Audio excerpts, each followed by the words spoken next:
കേരളം ഇന്നൊരു വലിയ ചോദ്യത്തിന്റെ മുന്നിലാണ്. വിദ്യാഭ്യാസമുണ്ട്, ആരോഗ്യരംഗമുണ്ട്, മനുഷ്യ വിഭവശേഷിയുണ്ട്. പക്ഷേ എന്തുകൊണ്ടാണ് ഇന്നും കേരളത്തിലെ ഒരു യുവാവ് ജോലി തേടി നാടുവിടുന്നത്? എന്തുകൊണ്ടാണ് ഒരു റോഡ് പൂർത്തിയാക്കാൻ വർഷങ്ങൾ എടുക്കുന്നത്? എന്തുകൊണ്ടാണ് ഓരോ സർക്കാർ വരുമ്പോൾ വാഗ്ദാനങ്ങൾ മാറുന്നത്? പക്ഷെ ജനങ്ങളുടെ ജീവിതത്തിൽ വലിയ മാറ്റങ്ങൾ സംഭവിക്കാത്തത് എന്തുകൊണ്ട്?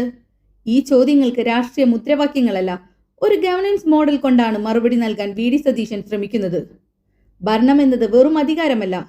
വി.ഡി. സതീശൻ പലപ്പോഴും പറയുന്ന ഒരു കാര്യമുണ്ട്: സർക്കാർ എന്നാൽ ഒരു വലിയ മാനേജ്മെന്റ് സിസ്റ്റമാണ്. അതാണ് അദ്ദേഹത്തിന്റെ രാഷ്ട്രീയത്തിലെ ഏറ്റവും വ്യത്യസ്തമായ ഭാഗം. കാരണം കേരളത്തിൽ സാധാരണ രാഷ്ട്രീയം സംസാരിക്കുന്ന നേതാക്കൾ കൂടുതലാണ്, പക്ഷേ ഭരണകാര്യക്ഷമതയെക്കുറിച്ച് സംസാരിക്കുന്ന നേതാക്കൾ വളരെ കുറവാണ്.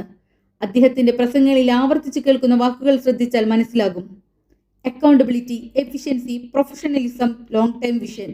ഇവ വെറും ഇംഗ്ലീഷ് വാക്കുകളല്ല, കേരളത്തിന്റെ ഭരണ സംസ്കാരം തന്നെ മാറ്റണമെന്ന് പറയുന്ന ഒരു രാഷ്ട്രീയ ചിന്തയാണ്. പദ്ധതികൾ പ്രഖ്യാപിക്കുന്നത് വികസനമല്ല. ഒരു പാലം പ്രഖ്യാപിക്കുക എളുപ്പമാണ്, പക്ഷെ അത് സമയത്ത് പൂർത്തിയാക്കുക, അതാണ് നല്ല ഭരണം. സതീശൻ ഉയർത്തുന്ന ഏറ്റവും വലിയ വിമർശനം അതാണ്. 3 വർഷം കൊണ്ട് തീരേണ്ട പദ്ധതി 10 വർഷം കൊണ്ടാണ് ഇവിടെ തീരുന്നത്. ആ ഒരു വാചകത്തിൽ കേരളത്തിന്റെ വലിയ പ്രശ്നം ഒളിഞ്ഞിരിക്കുന്നു. കാരണം സമയം നീളുമ്പോൾ 100 കോടിയുടെ പദ്ധതി 250 കോടിയാകാം. ജനങ്ങളുടെ നികുതി പണം നഷ്ടമാകും. അവസാനം ജനങ്ങൾക്ക് കിട്ടുന്നത് അപൂർണമായ വികസനം മാത്രം. അതുകൊണ്ടാണ് അദ്ദേഹം പറയുന്നത്, ഓരോ ഉദ്യോഗസ്ഥനും ജനങ്ങളോട് ഉത്തരവാദിത്തം പറയേണ്ട സംവിധാനം വേണം. കേരളത്തിന്റെ പ്രശ്നം പണക്കുറവല്ല. വി.ഡി. സതീശന്റെ കാഴ്ചയിൽ കേരളത്തിന്റെ ഏറ്റവും വലിയ പ്രശ്നം കടമല്ല, കഴിവില്ലായ്മയാണ്. Tax collection inefficiency, delay, red tape, decision making failure ഇവയാണ് കേരളത്തെ പിന്നോട്ട് വലിക്കുന്നതെന്ന് അദ്ദേഹം വിശ്വസിക്കുന്നു. അതിനാലാണ് അദ്ദേഹം റിപ്പീറ്റഡ്ലി പറയുന്നത്, പ്രൈവറ്റ് സെക്ടറിന് ചെയ്യാൻ കഴിയുന്ന കാര്യങ്ങൾ സർക്കാർ സംവിധാനത്തിനും ചെയ്യാൻ പറ്റണം. അദ്ദേഹത്തിന്റെ സ്വപ്നത്തിലെ സർക്കാർ മന്ദഗതിയിലുള്ള ഓഫീസ് സംവിധാനമല്ല, ഫലമുണ്ടാക്കുന്ന ഒരു പെർഫോമൻസ് ഡ്രൈവൻ അഡ്മിനിസ്ട്രേഷനാണ്. യുവാക്കൾ കേരളം വിടേണ്ട സാഹചര്യം മാറുമോ? ഇതാണ് അടുത്ത വലിയ ചോദ്യം.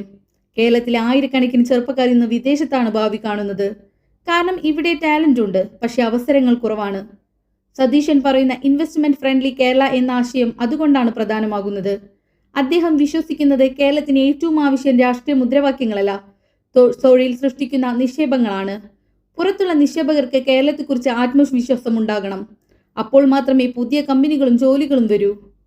രാഷ്ട്രീയ നേതാവോ അതോ അഡ്മിനിസ്ട്രേറ്ററോ? സതീഷിനെ പിന്തുണയ്ക്കുന്നവർ പറയുന്ന ഒരു കാര്യമാണ്, അദ്ദേഹം ഒരു പരമ്പരാഗത രാഷ്ട്രീയക്കാരനെ പോലെ സംസാരിക്കുന്നില്ല. പലപ്പോഴും അദ്ദേഹത്തിന്റെ പ്രസംഗങ്ങൾ കേൾക്കുമ്പോൾ ഒരു സിഇഒ ഒരു ഫെയിലിംഗ് സിസ്റ്റം അനലൈസ് ചെയ്യുന്നത് പോലെയാണ് തോന്നുക. Data, statistics, administrative reform, system correction ഇതൊക്കെയാണ് അദ്ദേഹത്തിന്റെ ചർച്ചകളിൽ കൂടുതൽ വരുന്നത്.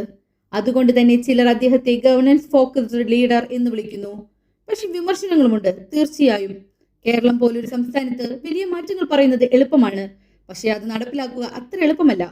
ക്രിറ്റിക്സ് ചോദിക്കുന്ന ചോദ്യമുണ്ട്: സിസ്റ്റം ഇത്ര സങ്കീർണമായിരിക്കുമ്പോൾ ഇത്ര വലിയ മാറ്റങ്ങൾ യാഥാർത്ഥ്യത്തിൽ സാധ്യമാണോ?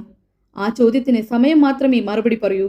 പക്ഷെ ഒരു കാര്യം വ്യക്തമാണ്, കേരളത്തിൽ ഗവർണൻസ് റീഫോം എന്ന ചർച്ച ശക്തമാക്കിയ രാഷ്ട്രീയ നേതാക്കളിൽ ഒരാളായി വി.ഡി. സതീശൻ മാറിക്കഴിഞ്ഞു. കേരളത്തിന് ഇന്ന് വേണ്ടത് വെറും പുതിയ സർക്കാരാണോ, അല്ലെങ്കിൽ പുതിയ ഒരു ഭരണ സംസ്കാരമാണോ? അതിന്റെ ഉത്തരമാണ് വി.ഡി. സതീശന്റെ രാഷ്ട്രീയം തേടുന്നത്. കാരണം അദ്ദേഹം മുന്നോട്ട് വയ്ക്കുന്ന ഏറ്റവും വലിയ വാഗ്ദാനം സൗജന്യങ്ങളല്ല, മുദ്രാവാക്യങ്ങളല്ല, കാര്യക്ഷമതയുള്ള ഒരു സർക്കാർ എന്ന ആശയമാണ്. കേരളം ആ മാറ്റത്തിന് തയ്യാറാണോ? അതാണ് ഇനി വരുന്ന രാഷ്ട്രീയത്തിന്റെ ഏറ്റവും വലിയ ചോദ്യം.